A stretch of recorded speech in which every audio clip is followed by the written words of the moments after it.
Vamos abrir a palavra de Deus, 2 Coríntios, capítulo 5.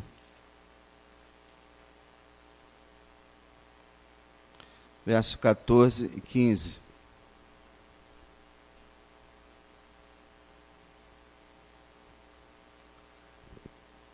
Porque o amor de Cristo nos constrange, julgando nós assim, que se um morreu por todos, logo todos morreram. E ele morreu por todos para que os que vivem não vivam mais para si, mas para aquele que por eles morreu e ressuscitou. Vamos orar. Pai, te agradecemos e te bendizemos por mais esse dia, por mais esse ano que o Senhor concedeu a nós iniciar. Te agradecemos, Senhor, pela tua infinita misericórdia e bondade para com cada um de nós. Seja louvado o seu grande nome, pela salvação que nos deste, por tudo, Senhor, que tens realizado por nós, nós te louvamos. E te louvamos, ó Deus, por cada vida, por cada irmão resgatado pelo sangue do teu Filho amado, o qual vamos relembrar nessa manhã. Primeiro culto do ano, primeiro domingo do ano, estamos aqui para celebrar a ceia do Senhor. Ó Deus, que a tua presença esteja conosco. Senhor, nós temos nesse momento um irmão viajando, nosso irmão Gerardo, se dirigindo ao Ceará, de onde vai passar ali previsto 6 meses. Que o Senhor Deus abençoe sua vida, abençoe a Gorete, abençoe a Andréia, abençoe essa família. O Senhor esteja sustentando eles lá, e que ele permaneça firme na fé, e elas venham ao conhecimento do Senhor também. E abençoa seus familiares, ó Deus, que se entristeceram com a partida dos seus entes queridos para o Nordeste. Abençoa essa situação toda, Deus, eu te peço, e que o Senhor possa estar realmente fortalecendo os corações. E também, Senhor, daqui a algumas horas o irmão Daniel vai estar voltando também para Recife. E nós, ó Deus, te pedimos que ele tenha uma boa viagem, que corra tudo bem, que ele possa chegar, ó Deus, no seu trabalho, terminar esse curso, se formar em fevereiro, que ele possa retornar para o Rio, que ele possa exercer sua profissão com dedicação, ó Deus. Abençoa ele, abençoa a Vitória, futuro casamento deles, que há de acontecer com a tua permissão em breve. Abençoa esse casal, Senhor. Abençoa seus familiares. Ó Deus, seja com cada família, Senhor, seja com cada criança, desde a criança até o idoso, abençoa. Abençoa o caso da Fernanda, Senhor, que o médico possa realizar essa cirurgia, como ele tem prometido, para esse mês. Que o Senhor abençoe, para que o mais rápido possível, Deus, no seu tempo, ela passe por essa cirurgia e seja abençoada, Senhor. Em nome de Jesus. Seja com cada família, com cada casal, seja com teu povo, com a sua igreja, seja com esse ano que começa agora. Abençoa cada um de nós. Precisamos do Senhor. Em nome de Jesus. Amém. Meus irmãos,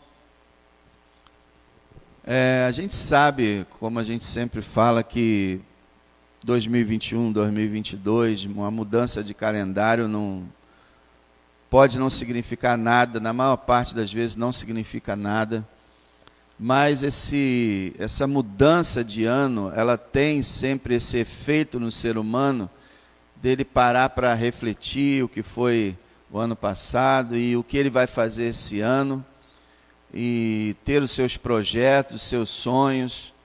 E nós vamos meditar aqui sobre como viver 2022, conforme esse texto do apóstolo Paulo, e baseado também na mesa, na ceia do Senhor.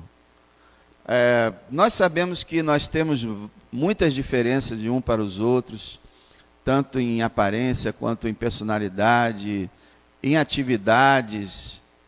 São várias as diferenças. Por isso que a gente não foca muito a questão de individualidade das pessoas. Mas nós vamos focar naquilo que eu e todos vocês precisam ser em 2022.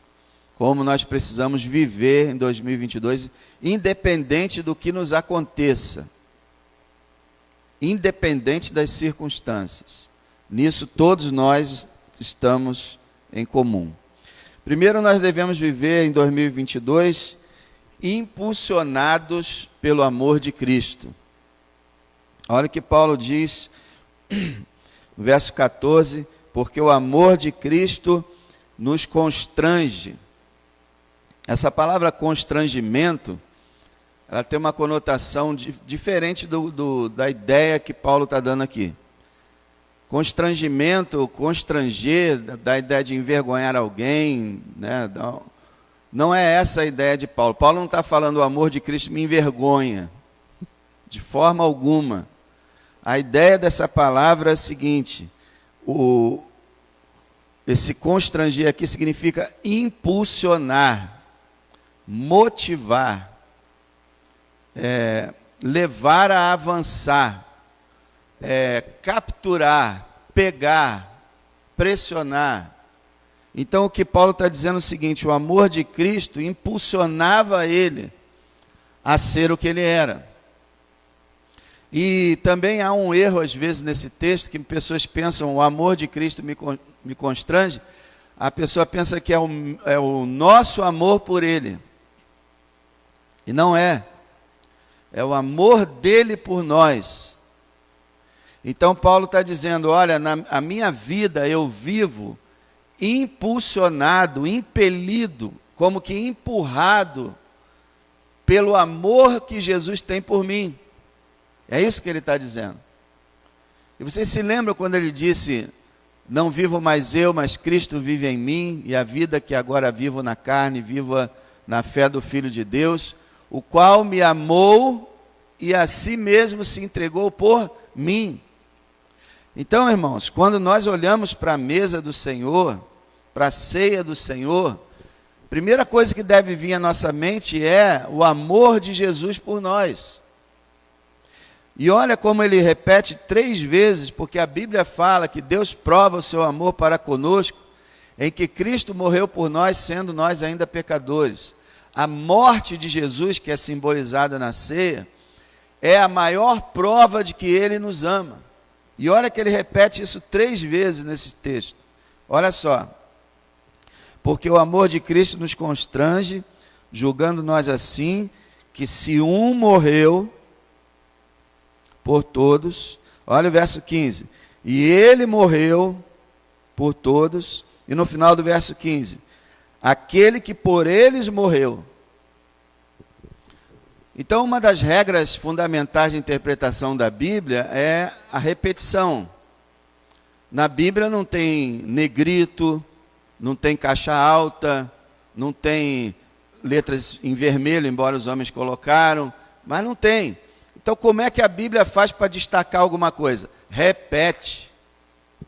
Repete ela. 3 vezes ele está dizendo aqui que Jesus morreu por nós. Morreu em nosso lugar. Então, a avaliação que você tem do amor de Jesus por você vai impelir você a viver. Então, o que a gente tem que fazer? Por isso que ele instituiu a ceia, é um dos instrumentos. Façam isso em memória de mim. Façam isso para lembrar o que eu fiz por vocês. Façam isso para lembrar o quanto eu amo vocês. E a gente só pode entender o amor de Jesus quando a gente entende o quanto Ele é puro e santo e o quanto a gente é pecador. O quanto a gente nunca mereceu que Ele morresse por nós. Aquilo realmente, nesse sentido, a gente fica envergonhado. Quando a gente vê o Filho de Deus, a gente imagina o Filho de Deus nu, na cruz, sangrando, agonizando. E nós olhamos e vemos, Ele fez isso por nós. Então, nós precisamos viver impulsionados pelo amor de Cristo por nós. É interessante quando o Senhor Jesus fala para o pastor Pedro: Pedro, tu me amas? Ah, te amo, Senhor. Apacenta as minhas ovelhas. Pedro, tu me amas? Sim. Cuida do meu rebanho. Você vê que ele chama o pastor para apacentar as ovelhas, não em primeiro lugar por amor às ovelhas, mas por amor a ele. Você me ama, então apacenta. E isso para cada cristão. Você sabe o quanto eu amei você. Então viva motivado por esse amor. A diferença da religião cristã, do cristianismo, para qualquer outra religião, é justamente o amor. Por isso que Paulo fala em 1 Coríntios 13, você pode dar o seu corpo para ser queimado em sacrifício, pode dar todo o seu dinheiro que você quiser, você pode ter uma fé que mova montanhas, mas se não tiver amor, você não tem nada. Então o amor é a base, o amor de Jesus por nós, e nós devemos servir a Ele porque Ele nos amou. É uma religião de amor. Não é por obrigação. Se você veio hoje aqui por obrigação, você não veio pela motivação certa. Se foi costume, todo domingo é dia de ir para a igreja, então... Não. Ele me amou e se entregou por mim. Então nós devemos viver impulsionados pelo amor de Cristo. A gente não deve tanto olhar o quanto nós o amamos, embora devemos também observar isso, mas principalmente o quanto Ele nos amou. É uma religião de amor, gente. João escreve: se alguém não ama, não conhece a Deus, porque Deus é amor. Então, cuidado com a insensibilidade, com um coração frio, com uma certa dureza. Cuidado. Nós precisamos viver 2022 impulsionados pelo amor de Jesus. Mas, em segundo lugar, nós precisamos viver, em 2022, unidos pela morte de Cristo. E olha que interessante, ele fala no verso 14, porque o amor de Cristo nos constrange, julgando nós assim, que se um morreu por todos, logo todos morreram, e ele morreu por todos. Então diz duas vezes que Jesus morreu por todos, logo todos morreram. Quando ele fala que Jesus morreu, ele fala que literalmente ele morreu, na cruz. Quando fala que nós morremos, ele fala que espiritualmente nós morremos. Morremos com Cristo, morremos para o mundo, para o velho homem, para o pecado. Então há uma união espiritual entre nós e Cristo. Ele morreu, nós morremos.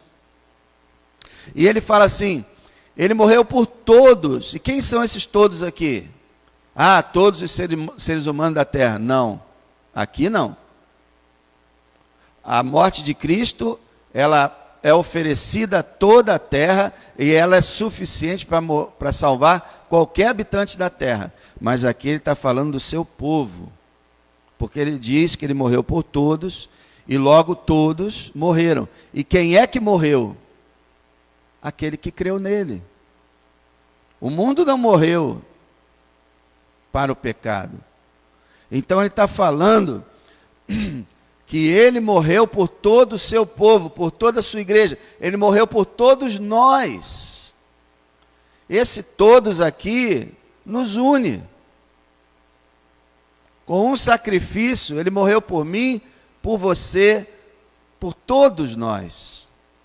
Então todos nós morremos com ele. Todos nós estamos na mesma situação.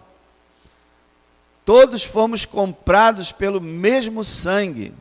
Temos o mesmo Salvador. A mesma obra aconteceu em cada um de nós.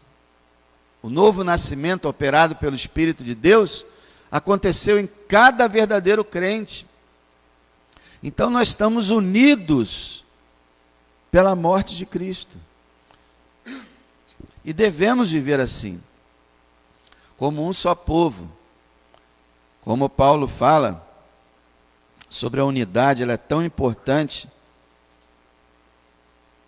Ele diz assim: há um só corpo, um só Espírito, como também fostes chamados em uma só esperança da vossa vocação.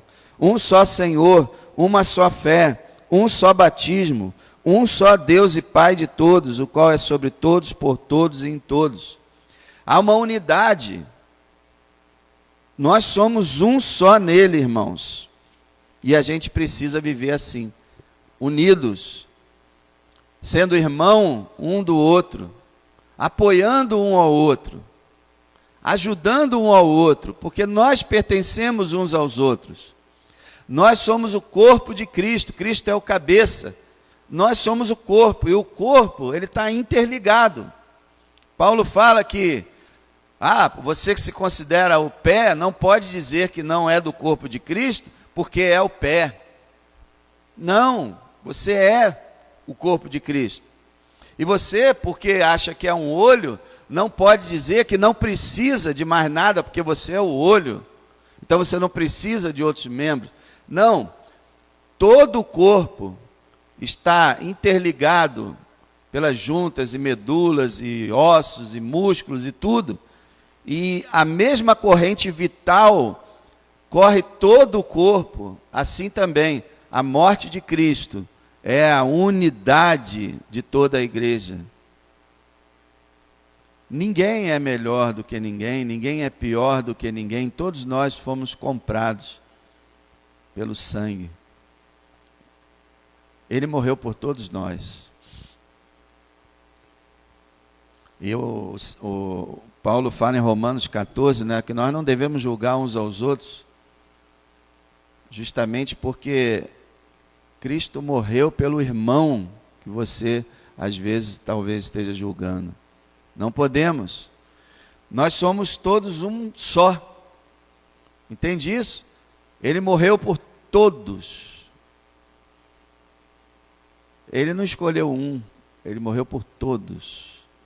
Todos nós.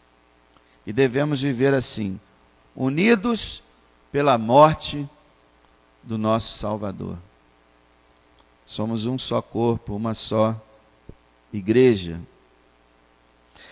Em terceiro lugar, nós devemos viver em 2022 em obediência a Cristo. Ele é o Senhor. Nós somos seus servos. E devemos ser obedientes a Ele. E aqui nesse verso 15 tem uma ordem dele, tem um propósito dele, uma intenção dele ao morrer por nós. Veja o verso 15. Ele morreu por todos, para que os que vivem, somos nós, não vivam mais para si. Primeira coisa é essa, vontade dele. Não podemos viver uma vida egocêntrica, centrada no ego. Uma vida egoísta, que é a vida praticamente do que os seres humanos estão vivendo. Nunca o individualismo foi tão forte. Depois da pandemia, então, cada um está vivendo mais e mais e mais para si. Um exemplo disso é o Japão. O governo no Japão está fazendo várias e várias campanhas para que os japoneses se casem, porque os japoneses não querem mais se casar. Eles se viram na internet sozinhos. Eles casaram-se consigo mesmos, ou virtualmente com alguém na internet. Eles dizem que não precisam mais de relação física, não precisam mais viver com ninguém. E o resultado é que as pesquisas dizem que daqui a 50 anos o Japão, a população japonesa, vai estar desaparecendo. Isso é só um exemplo do egoísmo. O Senhor nos salvou não para que a gente viva para a gente. Eu vou fazer o que eu quiser, o que me der na telha, o que eu sentir vontade. Eu vou fazer o que eu quero. Esse é um discurso do mundo, não de um cristão. Eu devo fazer o que Cristo quer que eu faça. Não vivam mais para si. Sabe por quê, irmão? Viver para si é sentença de morte. E o Senhor não quer que a gente morra, Ele quer que a gente viva. Uma pessoa dominada pelo egoísmo, uma pessoa que centraliza a vida dela em si mesma, é uma pessoa que vai perecer. Ele não morreu para, morri, salvei todos vocês, agora vão viver suas vidas. Não morreu para isso. Ele não morreu para simplesmente nos dar o livramento e deixar a gente fazer o que quiser. Nós tínhamos um Senhor, se chamava Satanás.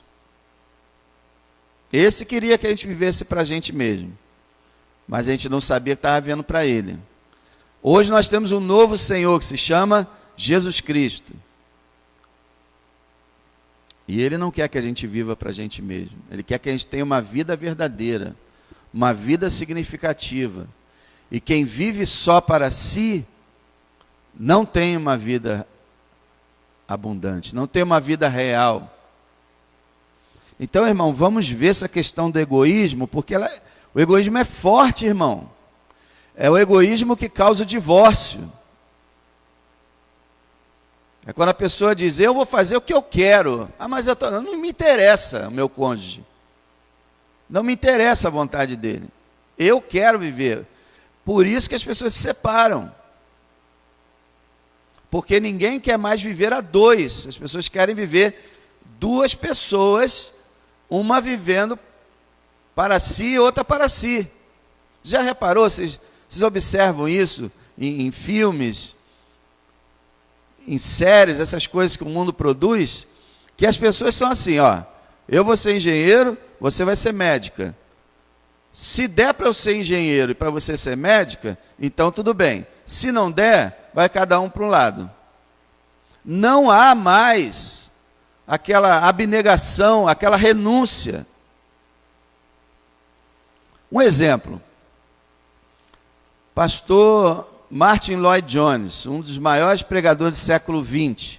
Ele era médico e ia ser médico, praticamente ia ser médico da rainha da Inglaterra. E aí ele foi regenerado, foi chamado ao ministério. Ele casou com uma irmã que era médica também. Ele conheceu ela no hospital, em Londres. Ela era uma médica brilhante também. E ele era médico. O que ela fez? Não, você vai ser pastor, se vira, vai ser pastor, eu continuo sendo médica. E dá o seu jeito. Não, ela largou a medicina e foi cuidar do marido dela, ajudar o marido dela no ministério, teve 2 filhas, foi mãe, viveu no lar, criando suas filhas, que se tornaram uma bênção, até hoje estão vivas, E o homem de Deus pôde ter um ministério tranquilo, porque tinha uma pessoa na sua casa que realmente cuidava do seu lar, cuidava da sua família, e era uma bênção. Ela abriu mão. E nós devemos ser assim. Não só estou falando da mulher, o exemplo da mulher, mas o homem também. Todos nós temos que abrir mão do que for necessário para o bem da família, para o bem da igreja, para o bem do reino. Você quer ver um símbolo de egoísmo? Os pais hoje não se preocupam com o que vai acontecer com os filhos. Se eles não querem ir à igreja, os pais, eles não vão. Mas e meu filho? Não, esse daí ele vai decidir, quando ele crescer, ele se vira. E aí nós estamos vivendo uma vida completamente desregrada, sem compromisso. Não, eu não estou afim, eu não vou. Mas o seu filho, ele não importa. Aí ele cresce e se perde. Então, eu tenho percebido isso, a falta de compromisso dos cristãos com seus filhos. Se você ainda vai ser pai, se você ainda tem filho pequeno, ainda está em tempo de você se preocupar com ele e investir nele, se é que você o ama. O seu cônjuge, a mesma coisa. Não, o Senhor não quer que a gente viva para a gente mesmo.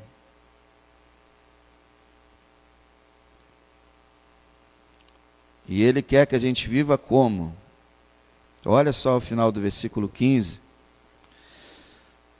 Não vivam mais para si, mas para aquele que por eles morreu e ressuscitou. O nosso Salvador deseja que nós vivamos para Ele. Mas isso então quer dizer que a gente não vai cuidar da família? Não, claro que vai. Tudo, irmão, presta atenção, viver para Jesus não significa que você vai pedir demissão, largar a tua família, subir lá no Morro de Tinguá e ficar lá 24 horas por dia em oração a Jesus. Não é nada disso. Jesus disse, vocês são luz do mundo, sal da terra. Ele envia a gente para brilhar e para salgar esse mundo perdido. Você trabalha e vive para Ele. Você estuda e vive para Ele. Você cuida da sua casa e vive para Ele. Não importa qual seja o seu contexto social, você pode viver para Ele. Realizando suas tarefas, lidando com sua família, lidando no seu trabalho, e você está vivendo para Ele. Ele não quer mais que a gente viva para a gente mesmo, mas Ele quer que a gente viva para Ele. O que é viver para Ele? Senhor, o que o Senhor quer que eu faça? Senhor, eu tenho que amar minha família, eu tenho que respeitar e considerar meu cônjuge e o amar, eu tenho que amar meus filhos, eu tenho que amar meus pais, eu tenho que cuidar, eu tenho que ser um trabalhador honesto e decente, eu tenho que ser luz na sociedade, e eu tenho também que manter uma vida de oração com o Senhor, de viver uma vida de leitura da palavra, uma vida de adoração, uma vida de frequência aos cultos, uma vida longe do pecado. Eu tenho que viver para o Senhor, obedecendo a sua vontade, me dedicando completamente a Ti, assim que Ele quer que nós vivamos, irmãos. Ele não morreu para a gente fazer o que a gente quiser. Ele morreu para a gente dedicar nossa vida a Ele. Nós cantamos tanto isso, mas quando chega na prática, a gente esquece. Mas aí o que acontece? Você só vai conseguir viver essa vida de obediência quando você entender o amor de Jesus por você. Quando esse amor de Jesus te impulsionar. Entende isso? Vou te dar um exemplo. No filme Robin Hood, lá, um filme bem antigo, mais de 30 anos atrás, tinha lá o Robin Hood, tinha um amigo dele, estavam na prisão, estavam presos. E aí o Robin Hood consegue sair da prisão e consegue também trazer esse amigo dele e libertar ele.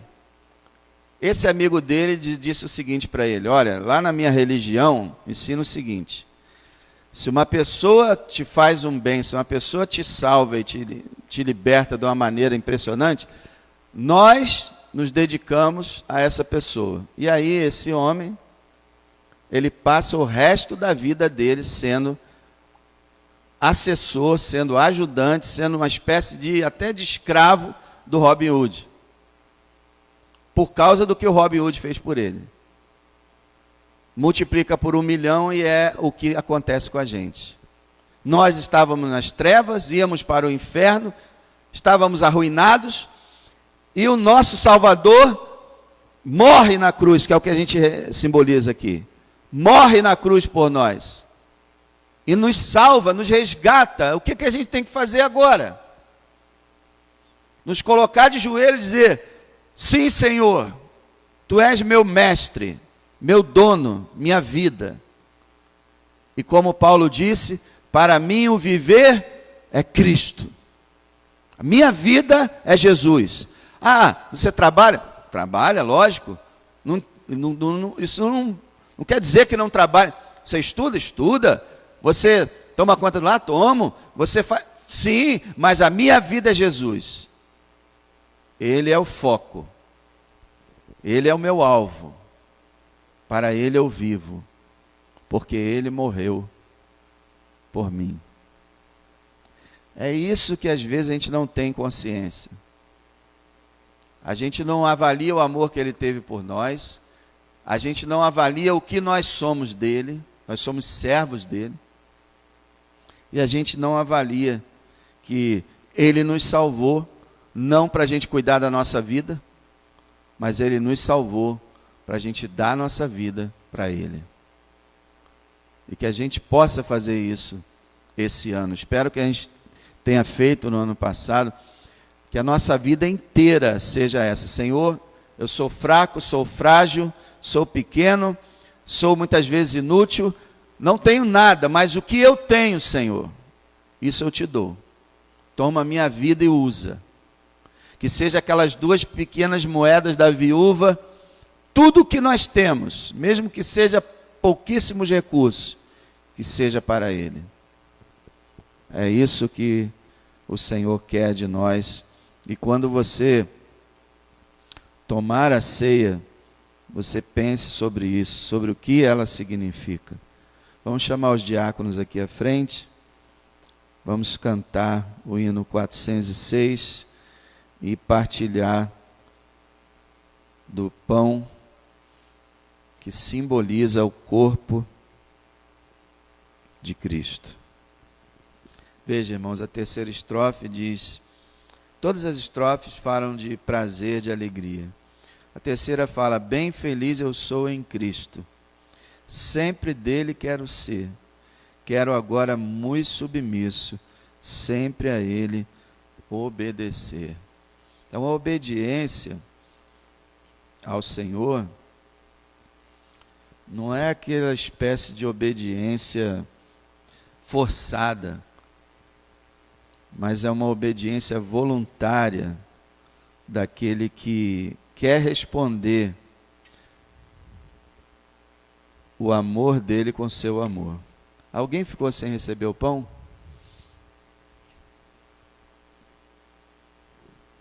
Ele o amou, você o ama. Sei que a irmã já sentou, mas vou ver se eu consigo levar aqui. A irmã vai estar orando, dando graça. Nós te glorificamos o teu nome, Jesus, por este momento, Senhor. Nós te agradecemos, Senhor Deus, pelo ano que passou e pelo primeiro domingo, Senhor, estamos na tua casa, Senhor. Obrigada, Jesus, por tudo que tu tem feito por nós, Pai. Agora abençoa a sua igreja, Senhor, na sua totalidade, Senhor Deus, do menor ao maior, se aqui existir, Senhor. Que o Senhor venha abençoar este ano, Senhor. Que possamos, ó Deus, viver na tua presença, Senhor. Faça-se presente na nossa vida, Senhor, cada dia, Senhor. Perdoa as nossas faltas, Jesus, que é tão grande, Senhor. Aumenta a nossa fé no Senhor cada dia, Senhor. Fica conosco, no nome de Jesus eu te suplico e já te agradeço hoje e sempre. Amém, Senhor.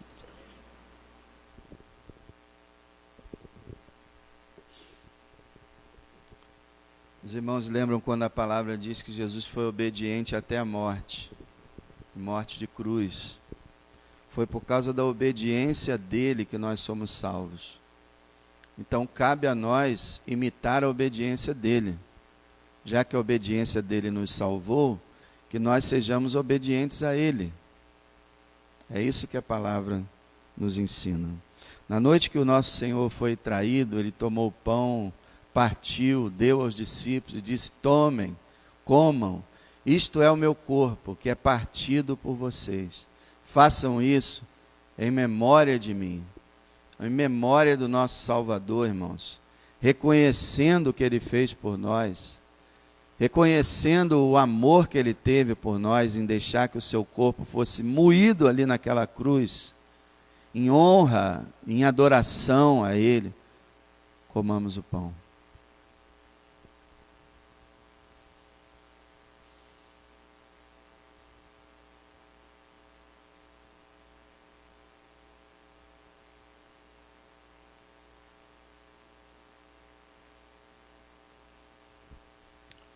Obrigado, Pai, por tão grande oferta que entregaste por nós, teu próprio Filho, porque o Senhor nos amou de tal maneira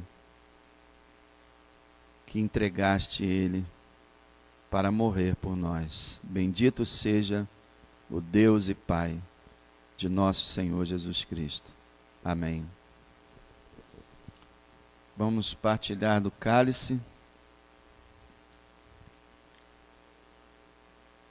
que simboliza o sangue do nosso Salvador. E vamos cantar o hino 579,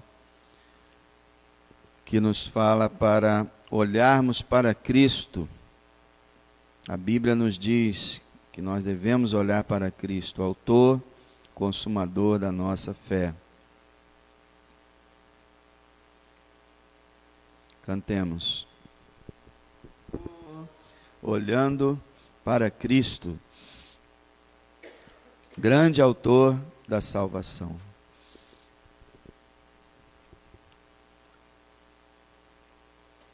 Lucas. Vamos orar, vamos dar graças ao Senhor pelo cálice. Nosso Senhor bendito, nós adoramos Seu nome nessa manhã, Senhor. Como nós somos gratos, Senhor, pelo Teu grande amor, com que o Senhor nos amou, Senhor, por nos ter resgatado das trevas, Senhor, nos transportado para o reino de luz, para o reino do Seu Filho, por termos sido comprados por um preço tão alto, Senhor. Nós que não valemos nada, Senhor, fomos comprados pelo sangue do Cordeiro de Deus, do Deus vivo, do Filho eterno, do bendito, do Pai da eternidade, do Príncipe da paz, do maravilhoso Conselheiro. Obrigado, Senhor, teu povo te louva nessa manhã, teu povo te adora, teu povo te ama, Senhor, e deseja, Senhor, com certeza te servir, Senhor, com todo ardor, com todo amor nesse ano. Nos abençoa, Senhor, nos enche dessa noção, dessa compreensão do seu amor, para que possamos servi-lo, Senhor, onde estivermos, no trabalho, na faculdade, no curso, em casa, na família, em tudo, Senhor, nós possamos amar o Senhor, nos sentirmos impulsionados pelo seu grande amor por nós. Louvado seja o seu nome, Senhor. Louvado seja o seu nome desde agora e para sempre. Em nome de Jesus. Amém. Na noite que o nosso Senhor foi traído, ele também tomou o cálice, deu aos discípulos, disse: bebam dele todos. Este cálice é o cálice da nova aliança do meu sangue, que é derramado por muitos para a remissão dos pecados. E façam isso em memória de mim. Então, meus amados, reconhecendo que não há outra salvação senão o derramamento do sangue de Cristo na cruz do Calvário, reconhecendo que fomos salvos apenas por isso e agradecendo a Ele por isso, Tomemos o cálice.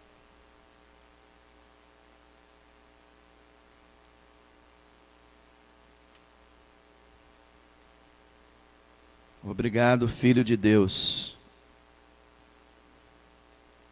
por teres entregue sua própria vida para nos salvar, por teres recebido o castigo que nos traz a paz. Ninguém nunca vai saber, a não ser o Senhor, o que tu passaste naquela cruz.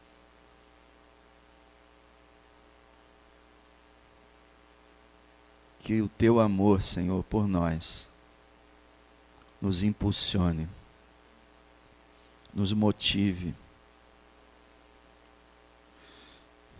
nos empurre, Senhor, para diante, para fazer tua vontade, para te amar com todas as nossas forças. Se alguém, Senhor, aqui presente não ama o Senhor, a tua palavra diz: seja anátema. Mas eu quero, Senhor, orar e pedir, Senhor, que se houver alguém aqui que não ama o Senhor, que o teu Espírito Santo regenere essa alma, para que a partir de hoje, essa pessoa possa amar o Senhor, crer no Senhor e amar o Senhor. Bendito seja, Senhor, teu nome. Perdoa a frieza do nosso coração, a dureza do nosso coração, que muitas vezes esquece que a nossa vida não somos nós mesmos, que a nossa vida não é o que a gente quer, mas que a nossa vida é o Senhor, que a nossa vida é para o Senhor. Usa-nos, ó Deus, como instrumentos de luz, por onde quer que andarmos. Multiplica, Deus, o número de salvos, através de cada um de nós. Seja exaltado, glorificado, nesse lugar, por nossos corações. Amém.